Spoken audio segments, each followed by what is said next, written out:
Hasta cómo se va desarrollando más adelante. Si ¿tiene frío o está bien? ¿Para apagar el ventilador? ¿Alguien tiene frío? Sí.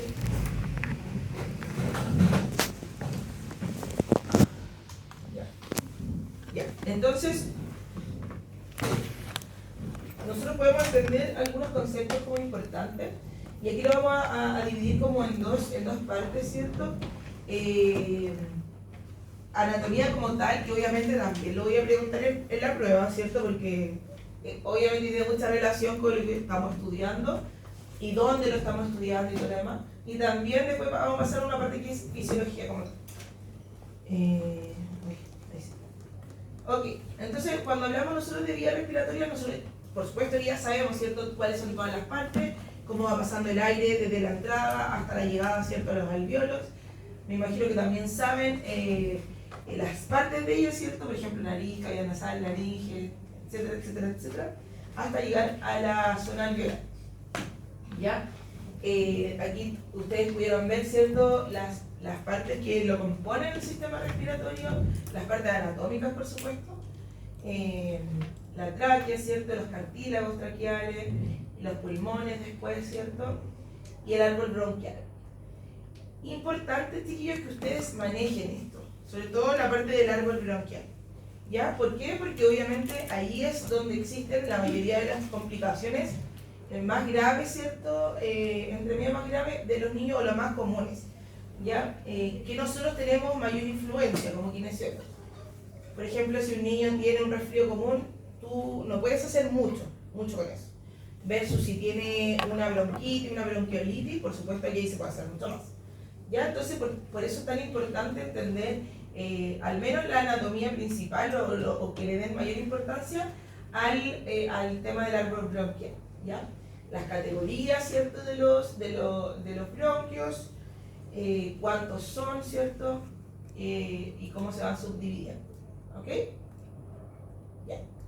Y después, cuando hablamos de fisiología, ahí nosotros entendimos que existen, si bien el sistema respiratorio es uno, ¿cierto?, existen diferentes etapas y funciones que se van a ir cumpliendo a medida que va avanzando el aire hasta llegar a los alvéolos, ¿cierto? Nosotros podemos entender que la función, por supuesto, que principal del aparato respiratorio es que llegue el oxígeno a nuestro cuerpo, pero a través de eso nosotros vamos a ver etapas. Por ejemplo, una de ellas es el área de intercambio gaseoso, la vía de conducción aérea y la caja torácica en sí misma. ¿Ok? Entonces hablamos también, algo muy importante acá, hablamos de dónde se producía específicamente el intercambio gaseoso. ¿Se acuerdan dónde era? Exactamente. ¿Dónde? ¿Ah? En los alvéolos, ¿cierto? Es esa la unidad como de intercambio, es ahí.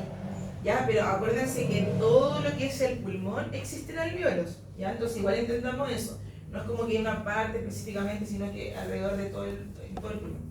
¿Ya? Entonces nosotros podemos decir que si agrandamos en un megazoom, podemos encontrar un alvéolo, ¿cierto?, con sus capilares, donde pasa la sangre, ¿cierto?, y diferentes células, ¿ya? Y esas células también, por supuesto, que son muy importantes, porque cada una tiene una función en particular, que se deben cumplir, ¿cierto?, para que nosotros podamos respirar bien. ¿Ok? Entonces, nosotros hablamos de que el alvéolo es un espacio, ¿cierto?, aéreo, que está compuesto, ¿cierto?, de las células, que son los neumocitos 1 y neumocito 2, que tienen diferentes características entre sí, pero además de características físicas, también tienen diferentes funciones, ¿ya? Muy importante también. ¿Ok? Bueno, ya para repasar así como más, el neumocito tipo 1, nosotros hablamos que cubre muchísima parte de la superficie, ¿cierto?, alveolar, y tiene una función. ¿Cuál es la función principal del neumocito tipo 1? Del 1. A ver. Realizar el transporte de oxígeno. Ya, el intercambio, que se realice sí o sí el intercambio de los gases, ¿cierto? Y el neumocito tipo 2, ese es más fácil. Evitar que el pulmón no colapse, ¿era, no? ¿Ah? Evitar que el pulmón no colapse. Ya, pero ¿por qué? La tensión. Ya, eso hace que colapse, la tensión superficial. Ya, pero ¿Qué tiene el neumocito tipo 2? ¿O qué genera el neumocito tipo 2? Que surfactante. Ya, eso es lo principal. Obviamente es importante también que lean todos los demás detalles, ¿cierto? Por ejemplo, las cantidades y todo lo demás. Pero eso es como lo principal. Después nosotros tenemos en la misma área de intercambio, chicos, nosotros podemos ver ciertos diferentes tipos de bronquios. Y eso también es importante, porque van a indicar, ¿cierto?, cómo va avanzando y cómo se va abriendo este árbol bronquial a medida que va avanzando en el pulmón. Ya nosotros también va a ser importante que podamos entender estos tipos, ¿ya? Y que podamos entender lo que está esta imagen que está acá. ¿Ya? Cuando nosotros hablamos de un bronquio terminal, cuando hablamos de un bronquio respiratorio como tal, ¿qué significa que sea uno que sea el otro? ¿Ok? Acuérdense que nosotros tenemos diferentes bronquios y esos bronquios también nos van a permitir a nosotros no solamente el paso del aire, sino hay algunos que ya nos permiten como tal llegar a que facilitan mayormente la respiración. ¿Ok? Ya. Y acá ya tenemos, ¿cierto?, la conducción aérea.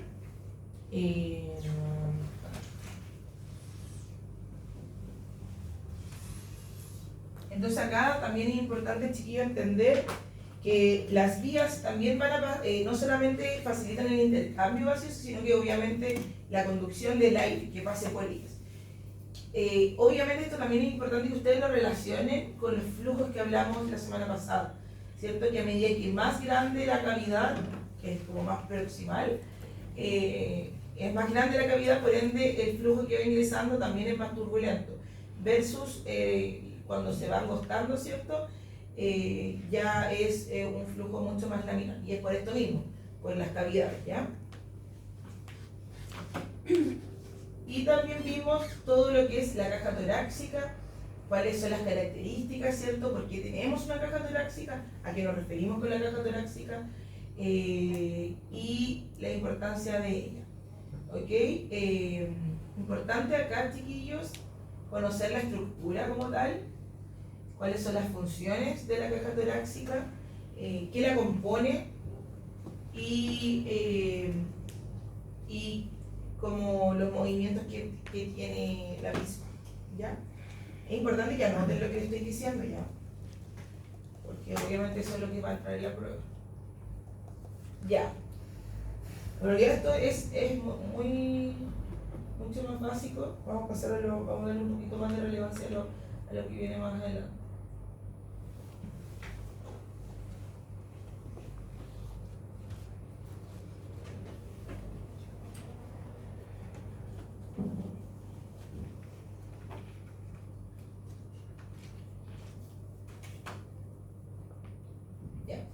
Nosotros acá vimos, ¿cierto?, el desarrollo embriológico pulmonar. ¿Alguien se acuerda un poquito de esto?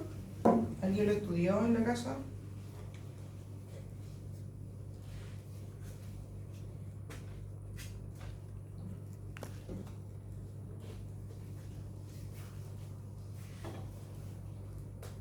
Ya. Lo importante acá, por ejemplo, son los primeros puntos donde se explica, o las semanas que se explica la formación, donde se inicia la formación del aparato respiratorio, que son la cuarta y la quinta semana. ¿Ok? Es una etapa por supuesto embrionaria donde se inicia, y también vimos, ¿cierto?, que ya, si bien el aparato respiratorio se empieza a formar como tal, pero su función no inicia acá. ¿Se acuerdan de lo que hablábamos? Que hablamos que el feto no respira estando en el vientre, ¿cierto?, de la placenta, sino que se traspasa el oxígeno a través de la sangre. Es la sangre materna la que pasa, ¿cierto?, y la que va oxigenando los tejidos, pero no es el feto el que respira. Acuérdense muy bien de eso. ¿Ya? Eso. Entonces podemos ver, ¿cierto?, que a medida que van pasando los días, en el día aproximadamente 18, es donde se forma y se subdivide en el ectodermo, mesodermo y endodermo, lo cual después va a formar diferentes tejidos que van a llevar al aparato respiratorio. ¿Okay? Acá nosotros, por ejemplo, podemos ver la formación de la tráquea, que aproximadamente el inicio de ella es a las 4 semanas, ¿cierto? Y de ahí se van formando los bronquios hasta llegar a la 8ª semana cuando los pulmones ya se encuentran desarrollados, ¿cierto? Y diferenciados al menos, pero obviamente no funcionales. También vimos, chiquillos, que cómo es el desarrollo de los primeros años de vida. Sabemos que los alvéolos se encuentran 50 millones al nacer ya, y eso se va evolucionando, por supuesto, a medida que el niño crece. Por supuesto que va creciendo también la zona de los pulmones y los alvéolos en sí. A la vez también van madurando, van creciendo no solamente en su funcionalidad, sino también en su tamaño.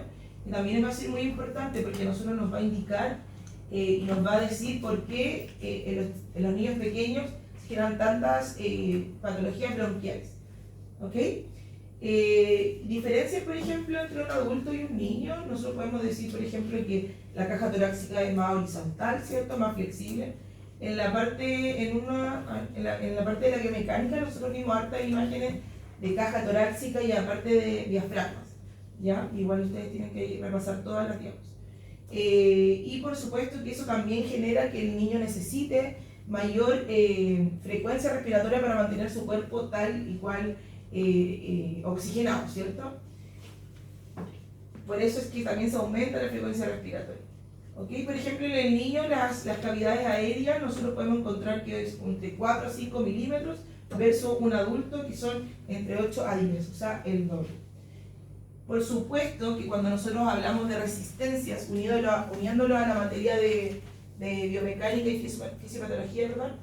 Si nosotros hablamos de las resistencias que se producen, ¿cierto?, a nivel de las vías aéreas, acuérdense que está muy relacionada con el diámetro o con el radio de la circunferencia. Por ende, si es menor, siempre la resistencia va a ser mayor. ¿Ok? Entonces, por ejemplo, podemos ver que, como bien decíamos, existen diferencias a nivel alveolar, existen diferencias en las vías como tal, y también en la caja torácica. Y obviamente todas estas se conjugan en contra de la buena funcionalidad del sistema respiratorio de los niños. ¿Okay? También hablamos que el diafragma, ¿cierto?, que es el músculo principal de la respiración, y toda la musculatura en general son músculos inmaduros. ¿Ya? Eso también va a ser muy importante que ustedes lo entiendan. ¿Y qué músculos? ¿Cuáles músculos? Aparte del diafragma, porque obviamente sí, el diafragma, pero ¿cuáles más? ¿Ya? Eso. Entonces pudimos ver, por ejemplo, algunas imágenes que nos muestran las diferencias anatómicas al menos entre un adulto, entre un niño y un adulto, ¿cierto? Que vimos que los conductos auditivos, ¿cierto? La trompa eustaquio se encuentra mucho más horizontalizada, en los niños pequeños estamos hablando. La laringe, la faringe, todas las cuerdas vocales se encuentran mucho más menos desarrolladas, y más angostas, ¿cierto?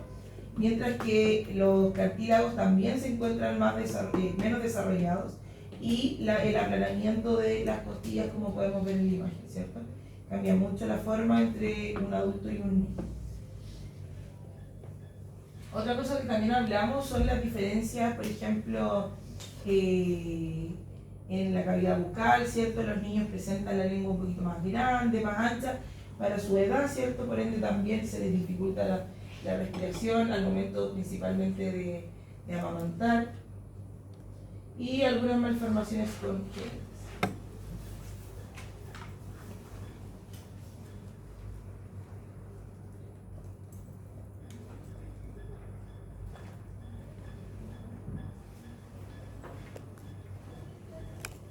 Bueno, estoy hablando con la cámara más chica. Me estaba viendo con los ustedes. Ya.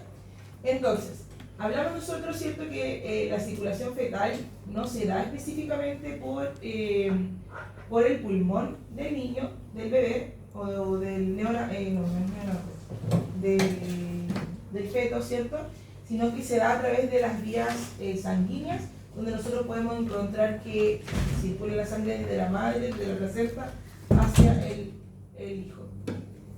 ¿Ok? ¿ok? Nosotros acá podemos encontrar, ¿cierto?, cómo funciona a través del cordón umbilical y la placenta y llevándose la sangre venosa a través de la vena umbilical, ¿ok?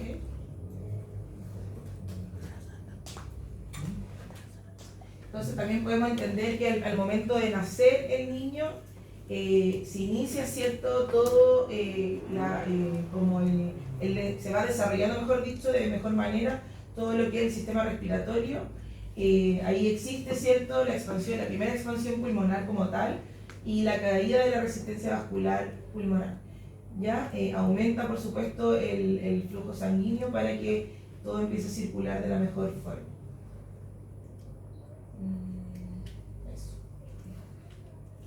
Eso. Ya, y ahora sí vamos a darle mayor importancia a lo último que hablamos, que creo que es lo más complejo también para ustedes poder entenderlo.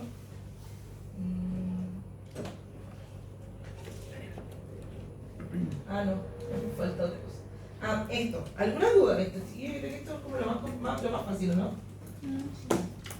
Porque igual lo vieron con la profe Camila. Ya, pero igual vamos a hacer un repaso así como bien rápido.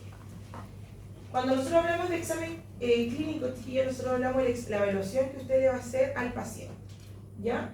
Es importante que usted maneje el orden, ¿cierto?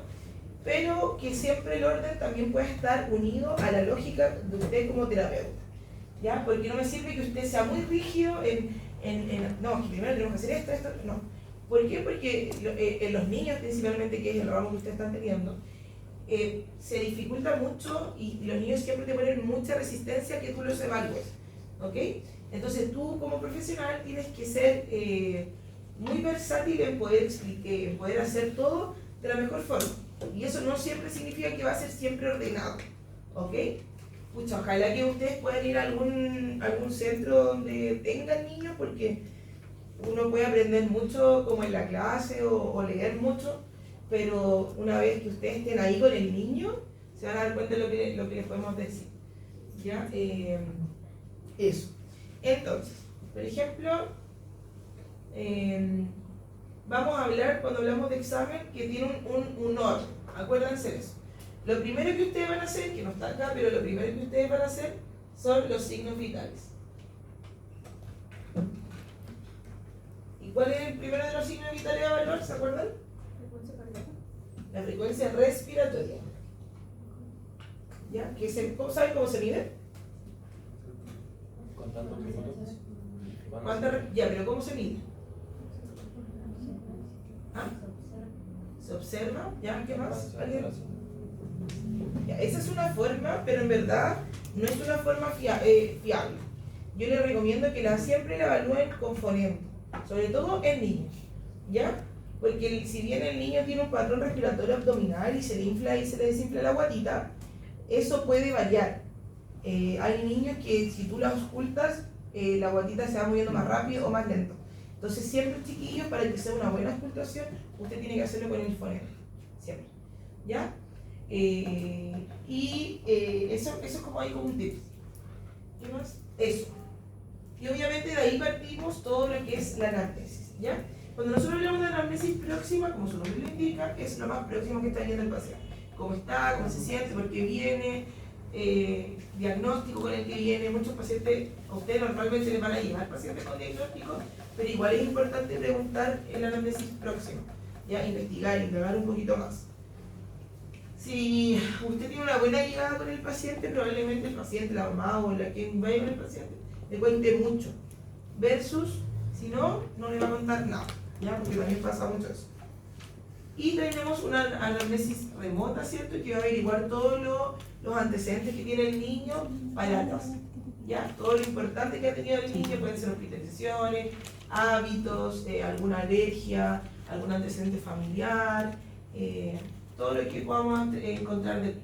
Para después nosotros pasar al examen general, físico general, para después al físico teórico. ¿Ok? Eso. Entonces la anamnesis, chiquillos, próxima, nosotros es importante, por ejemplo, preguntar si es que tiene dolor, si es que tiene tos, si la tos, ¿cómo es la tos? ¿Ya? Pasa mucho que uno pregunta, ay, ¿cómo tiene tos? Sí. Y el alumno dice, sí, tiene tos. pero no preguntó cada cuánto, cómo es la tos, bota flema o no bota flema, el color, no preguntó tampoco si aumenta en algún momento del día o no, si logra comer aún con la tos, ¿cierto? Hablando de tos, últimamente, hace como 2 meses atrás, para que ustedes sepan, la epidemiología es el estudio como de diferentes variables en la población. Y dentro de eso se estudian los virus, las cargas virales. ¿Ya? Y hace como 2 meses atrás aproximadamente empezó a subir la carga viral de coqueluche. No sé si alguna vez escuchado esa enfermedad. ¿Coqueluche? Ah, no, para que la estudien. ¿Ya? ¿Por qué les digo? Porque en realidad esta era una enfermedad erradicada en nuestro país. Ya no existía, o sea, había existido en su momento y era muy raro que hubiera una, y si existe alguna tiene que ser como información muy rápida que se llegue como al MinSal para informar que está pasando esto, ¿cierto? En tal zona. ¿Por qué? Porque es una enfermedad muy contagiosa, hablando de tos, que se le llama como, la gente le llama como tos perruna. ¿Ya? Es una tos seca, muy prolongada, no es, tiene como varios... no tiene descanso entre la tos, sino que la persona está tosiendo, puede estar tosiendo 1 minuto, sin volver como a poder oxigenarse bien. ¿Ok? Para que ustedes ahí conozcan también de algunas patologías desde ya. Eso, respecto a la tos. Bueno, también tenemos que contar, como les decía, cómo es la expectoración que botas, en caso de que la bota obviamente, si es que la bota con sangre o no, cómo se siente la persona, si se siente cansada al caminar, fatigada, por algún tipo de disnea, ¿cierto? Obviamente que también tenemos que preguntar u observar, ¿cierto? En caso de que sienta ruido de la persona, si al hablarle o la persona está hablando, empieza como... También pasa, ¿cierto? Hay niñitos que llegan muy descompensados, ¿cierto? A la sala de ira, y es importante que ustedes observen todos esos antecedentes. Y por ejemplo, en anamnesis próxima, también, como les decía, hablábamos del dolor. ¿Cuándo es? ¿Qué tipo de dolor es? ¿Cómo yo puedo medir el dolor? Porque es algo súper subjetivo. ¿Qué escala? ¿Ah? Eva, ¿cierto? ¿Cuál es esa escala? ¿Ah? Escala visual análoga. Escala visual análoga. Ya, pero ¿de qué trata? ¿Se acuerdan? Cuantifica el dolor por numeración. O si no, por carita de... Solo por una tabla. Sí, ¿cierto? Pero ojo, para que ustedes sepan, el dolor siempre es algo subjetivo. No es algo que, si tu paciente te dice que le duele tanto, por ejemplo, 6 de 10, tú le tienes que creer. Obviamente igual puedes guiar un poquito el dolor. Por ejemplo, si te dice, no, me duele 9 de 10, y la persona está ahí como feliz, ¿cierto? Claramente es imposible. Pero es importante como confiar en lo que te dice entre comillas el paciente, porque siempre el dolor es algo subjetivo, ¿ok? Ya, entonces hablamos, ¿cierto?, de que existen diferentes dolores, en diferentes estructuras, ¿cierto?, porque en sí el pulmón como tal no duele. Hablamos de la pleura, ¿cierto?, cómo son los tipos de descarga, la tos como tal ya, qué significa una tos seca, una tos húmeda. Hablamos de tos seca cuando no hay una movilidad, ¿cierto?, de secreciones, versus la tos húmeda que sí presenta movilidad de secreciones. La tos puede ser de un inicio brusco, ¿cierto?, insidioso. La duración, como yo les decía, puede durar desde días, hasta meses o hasta 6 semanas como lo normal, ya que sea como un mes y medio. Pero siempre ir preguntando, indagar. Eso es muy importante. También hablamos de la expectoración, que cuando hablamos de expectoración hablamos de lo que la persona elimina, ¿cierto?, al momento de toser, o al momento específicamente de toser. Y acá nosotros podemos presentar diferentes tipos, por ejemplo la serosa, que es similar al suero, transparente, más líquida, ¿cierto? No presenta una coloración como más mayor. También hablamos de mucosa, que es una coloración un poquito más blanquecina, que si bien no es blanca, pero es un poquito más blanquecina, y la otra es purulenta. También hay tipos que se llaman mucopurulenta, que es cuando está como entre medio de lo blanquecino a lo amarillo, ¿ya? También se le puede llamar como mucopurulenta. ¿ok? Y obviamente a medida que tenga un paciente, cada una de ellas va a significar algo nos está diciendo. Por supuesto que es importante también conocer el color, por ejemplo, transparente o blanco, mucosa, ¿cierto? Amarillo verde significa que hay glóbulos blancos destruidos, hay un proceso infeccioso un poquito más complejo. También hablamos cuando hay café, ¿cierto? El color café, que significa que la secreción purulenta está más retenida. Y cuando existe rojo, ¿ya? También hay sangre. Ojo que el café, si bien está hablando de la expectoración como tal, pero también hay expectoraciones que son purulentas, que presentan gotitas café.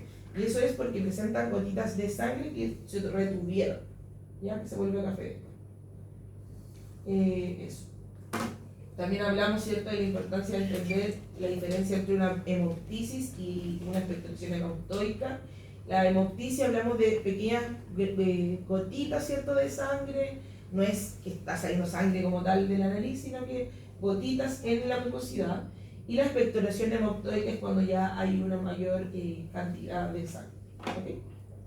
Hablamos también de la disnea, que cuando hablamos de disnea es la sensación subjetiva de dificultad respiratoria. La persona siente que le falta el aire, no significa que le esté faltando, pero sí lo siente.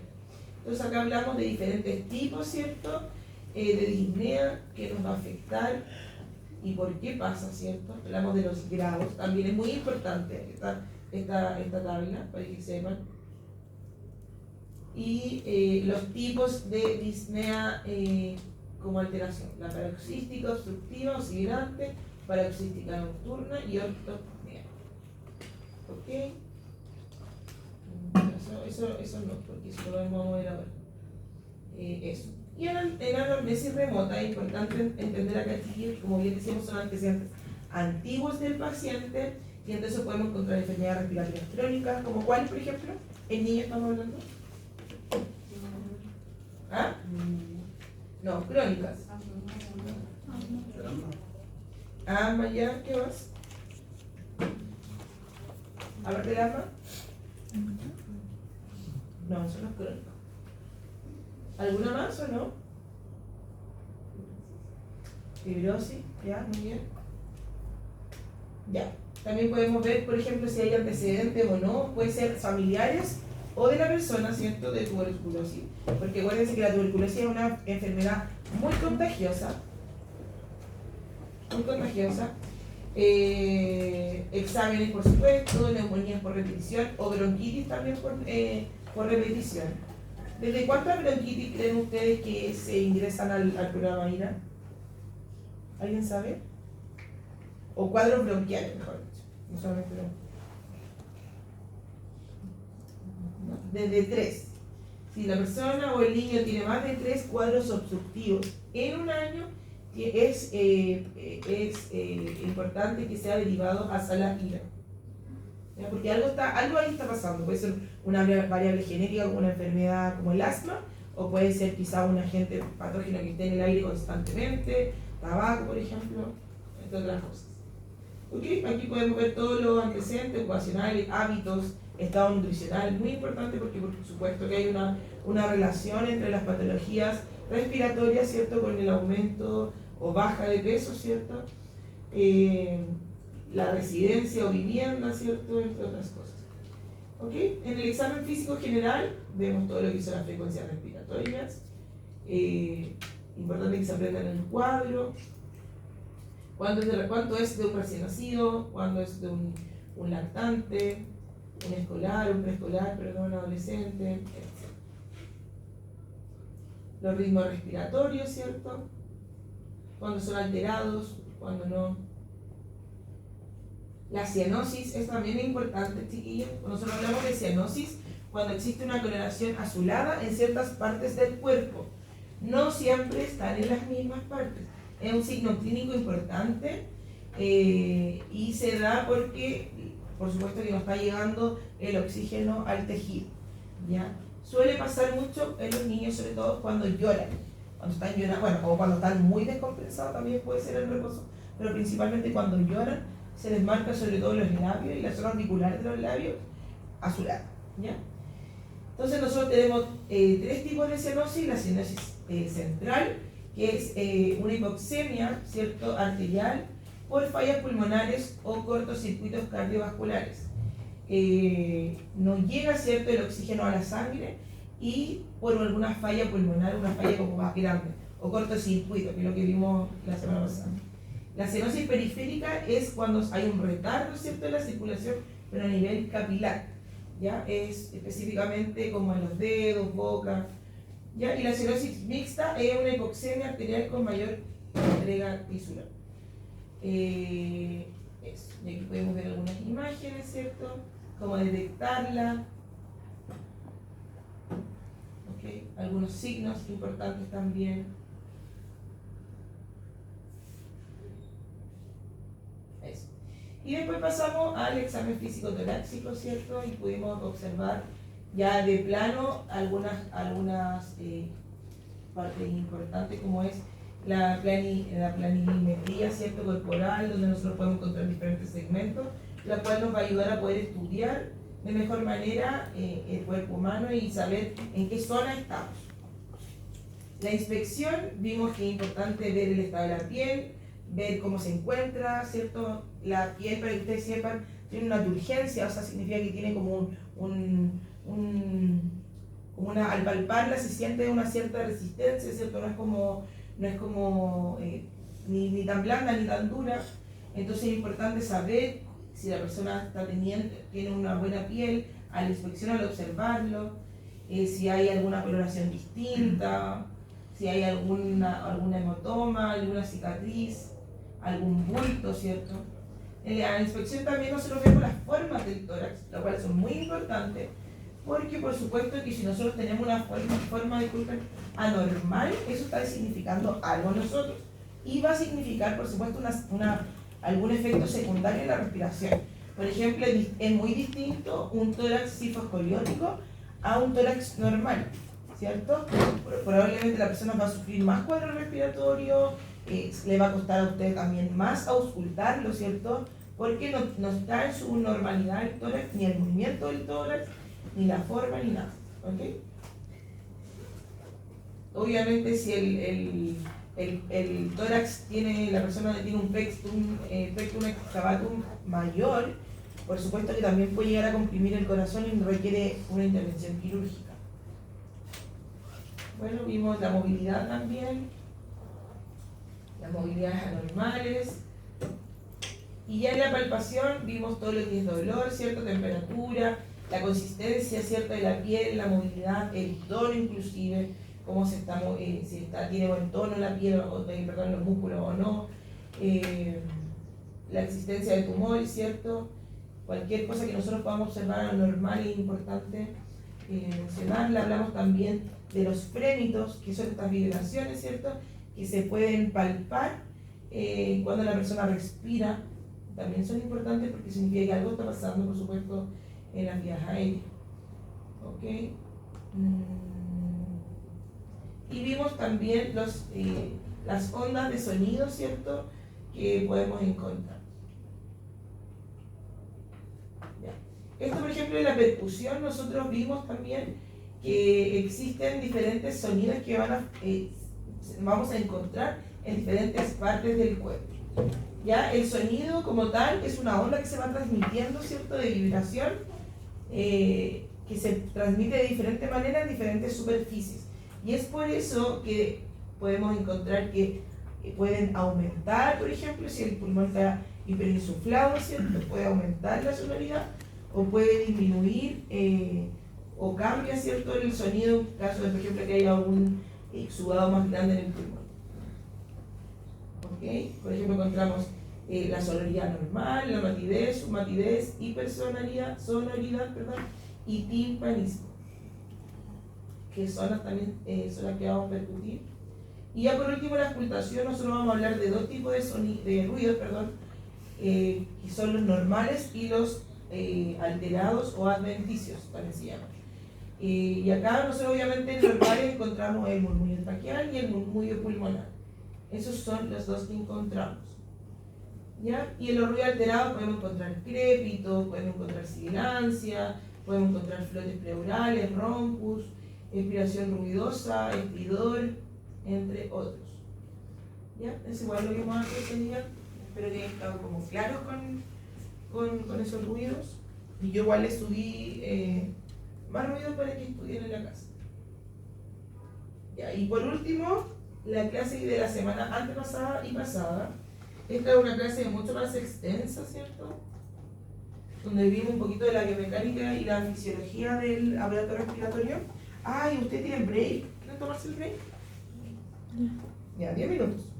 Son las 3:50. A las 4. ¿Ya? Bueno, y seguimos con esto.